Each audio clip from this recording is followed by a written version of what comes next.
Year 2019. I wasn't supposed to be there long, 6 months, tops. I just moved to Sheffield for work, a short-term research contract at the university. The university didn't offer staff housing, so I ended up renting a flat in an old Victorian building split into 6 units. Mine was flat 3B, right in the middle. It wasn't glamorous, but it had charm. High ceilings, creaky floors, a little fireplace. The hallway smelled like dust and old wood. Most of the tenants were quiet. Students, a nurse on the top floor, and someone who apparently lived next door in flat 3A, though I never saw them. That's where everything started. The first sound. I'd been there 2 weeks when I heard it. I was brushing my teeth around midnight when I heard a whisper through the bathroom wall, like someone talking low and fast. At first I thought it was coming from the hallway, so I turned off the tap and listened. Nothing. Then I heard it again, clearly from the other side of the wall. Flat 3A. Just a voice. Male. Muffled but deliberate. Like someone muttering a chant or reciting something over and over. I pressed my ear to the wall. It stopped. The next day, I asked my upstairs neighbour, a PhD student named Claire, if she knew who lived in 3A. She looked confused. I didn't think anyone lived there, she said. Hasn't been rented in ages. The blinds are always shut, right? They were. I checked the next morning, just to be sure. The blinds on 3A's windows were fully drawn. Not even sunlight got through. The mailbox was overflowing with junk mail. So, who was talking? The pattern begins. Over the next few nights, I heard the voice more frequently. It always started around 12:17 a.m.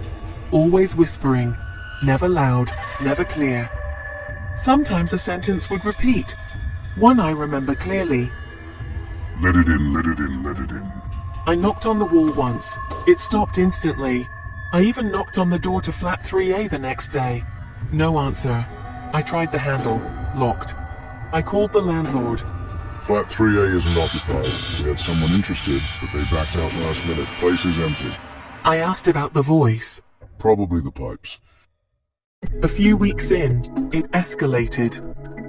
One night, I was lying in bed when I heard the whisper again. This time, it wasn't just through the wall.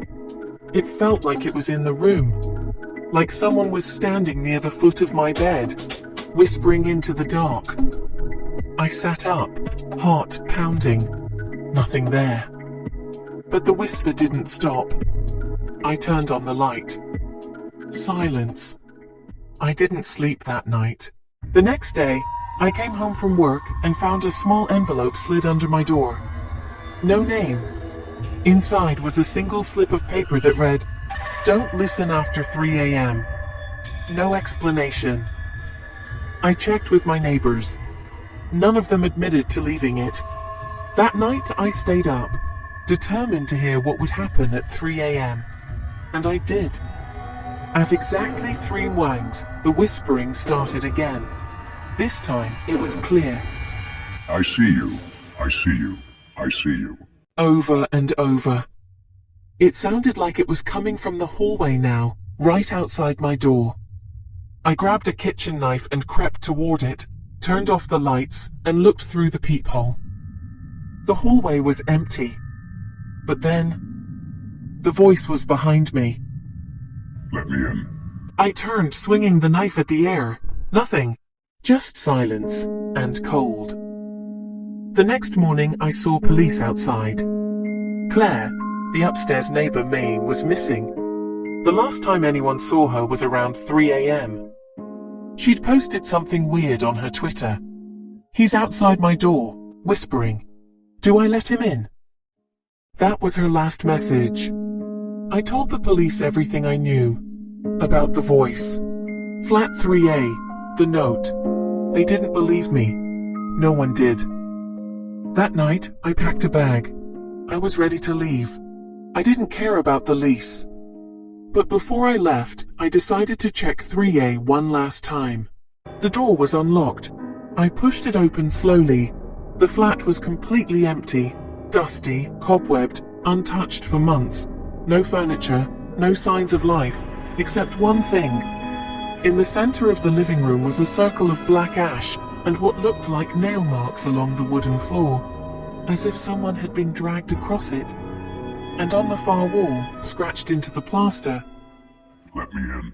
I ran. I moved out that night. Took the first train to Manchester. Slept in the station until morning. A month later, I got a voicemail. It was from a private number. Just static. And a whisper. You heard me, you listened, then it hung up. Now, a warning for you. They say sound can carry memories. Some voices don't fade. So if you ever hear whispering through your walls past midnight, especially from somewhere empty, do not listen. And whatever you do, don't let it in. Enjoyed this real-style horror story? Subscribe for more eerie tales based on true events and terrifying urban legends. New episodes weekly, just enough to